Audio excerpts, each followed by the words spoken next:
Toobit is my new hobby project. It's meant as a long-term project. I'll be developing it in small stages and publishing all the source for each stage on GitHub. Toobit is meant to be a fresh approach to what is commonly referred to as cellular automation. Cellular automation actually refers to the cells as in rows and columns, not cells as in living beings. And the design I'm aiming for is actually perhaps a little more akin to a physics system, 2D, but still a physics system. Now, it's got a long way to go, but I think Toobit will be better described later as a 2D bit space or physics design platform. The goal is to design a platform on which you can devise your own rules, which are somewhat similar to the laws of physics within this 2D space. And by that I mean that the rules govern how particles and energy interact, not that they resemble the physics of our real world.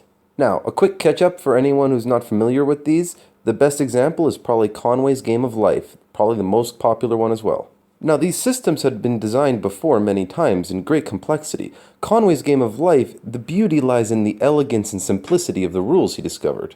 Using only 4 very simple rules, almost lifelike complexity can arise. For those of you who aren't quite sure what I'm talking about, I'll run through a very simple example here so you get the gist of what we're talking about. Here I have a 2D grid with rows, columns, and cells. In Conway's Game of Life, there are 2 states, alive or dead. Any cell can be alive or dead at any time. Let's put a few live cells in the middle of our grid and see what happens. Now, each cell is able to interact with its neighbors. The way that they interact with the neighbors in Conway's Game of Life is simply by counting up how many neighbors it has. And then, depending on how many neighbors it has, a live cell can die, a dead cell can come to life, or a live cell can continue living, or a dead cell can continue being dead. The specifics of his rules are, first, any cell with 4 or more neighbors instantly dies, so these 2 are dead. Any live cell with 2 or 3 neighbors survives, so these live. Any live cell with less than 2 neighbors dies. We don't have any here, so we'll just skip that rule. And any dead cell with 3 neighbors, exactly 3, becomes alive. So we spawn 2 new cells right here. And voila! That's 1 tick of time in Conway's Game of Life. Now let's move on to Toobit. We'll start with these Game of Life rules as the starting point. We want to be able to change the rules, so the end goal is to design a system whereby you can design sets of these rules. But first we have to build a platform capable of playing such rules, and Conway's Game of Life is a great place to start. In version 0.01 it doesn't really do anything.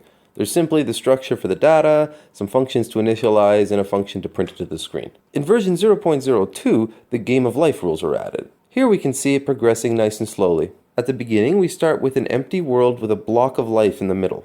And then for each tick of time, we apply the rules of the Game of Life. I call the function that adds a block of life to the center of the universe TB Big Bang. Here I use repeated random Big Bangs. As you can see, that leads to increased complexity. You'll notice that the complexity is symmetrical. It starts off symmetrical in all directions, but as it reaches the top of the screen, because the vertical resolution is an odd number, it loses its vertical symmetry. Now we'll have it progress 25 time ticks for every frame instead of 1, and watch it at high speed. This one's quite fun to watch, even though it's a little choppy because it skips so many frames between draws. Also, using 4 characters of ASCII art, I squeezed 4 squares into each pixel. So here there is double density as well. The function to print at double density was a late addition, so it wasn't included in the function review at the end of this video.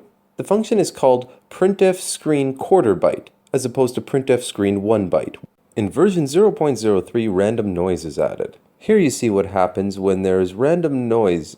Each cycle, a few cells are randomly turned on.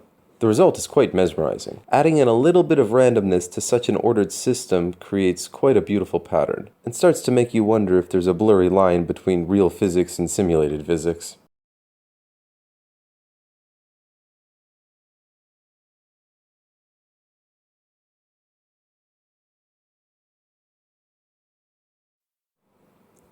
And finally, in version 0.04, I go back to single density, but I change the game rules. Instead of using the standard rules for the Game of Life, I've doubled the intensity of immediate neighbors, and diagonal neighbors are only single intensity.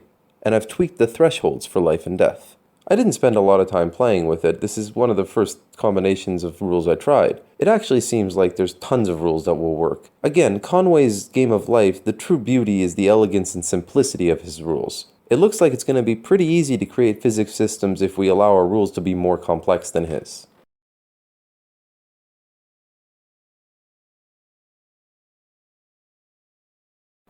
So far there are three main files. The first is toobit.c. This is where the program is added. This would be the user end experience. You'd initialize the world, design your rules, and then run the world with your rules. Toobit.h is mostly for configuration. The most important thing in there is the definition of the structure called Toobit space. And then there's toobfunc.c. This contains all the functions that will be used. Later this will probably break into multiple files. Functions start with tb underscore and then the name of the function. So far the functions we have are heat death, which resets all of space to a single structure, big bang, which creates a block of energy at the center of the screen, and reset time. There's also printf space 1 byte as well as printf space quarter byte, which print the screen. So far there are 4 versions on the GitHub project. 0.01 is just basic setup, there's not much there. In 0.02 we add the game of life rules. In 0.03 we add the double density, or printf space quarter byte. And in 0.04 we add a very important feature, a time ticker function. The key here is that you pass a pointer to your function into the time ticker, and it uses that function as the physics. So you will send time ticker a pointer to the universe, the number of ticks, and the function to use. And time ticker will call your function, sending it a pointer to the universe and xy for every point in space for every tick of time. If you find this interesting, you should check out the GitHub project. The link is in the description below or on the screen now. And if you like this stuff, you might also like descript.org. I post a lot of my technology art there. I'm already working on the next versions of the software, so there should be a new video soon. I'm documenting the development process itself and posting all the version sources. That way it might prove a handy reference for anyone considering building their own such systems. And don't forget to check out my YouTube channel and subscribe.